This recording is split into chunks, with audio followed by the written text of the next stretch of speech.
Deleting automation in the arrangement works a really specific way. So if I have highlighted something here, let's say I want to get rid of this second filter sweep, as long as just the bottom part of this region is highlighted and I press delete, the automation will be deleted.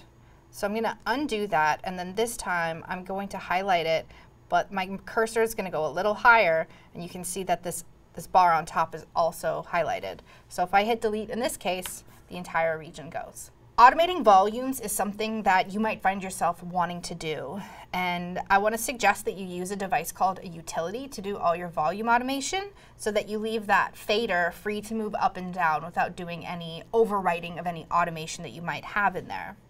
So here I am in this hi-hats track. I'm going to open up the browser.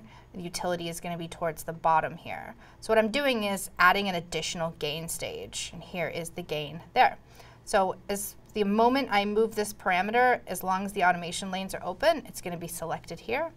So that allows me to make volume adjustments like so. And then I also can freely move this fader up or down without overriding that other volume automation. So this is something that people run into a lot. So if you're going to do volume automation, use a utility device. Sometimes you might want to group effects together just like you would group tracks together so that you can manipulate them as a group or turn them all on and off at the exact same time. So just like grouping tracks, we can also group effects. So I'm selecting this first effect on the left, holding down Shift, and selecting the far one on the right. I'm going to use the Command G or Control G if you're on a PC. And I've created what's referred to as an audio effect rack.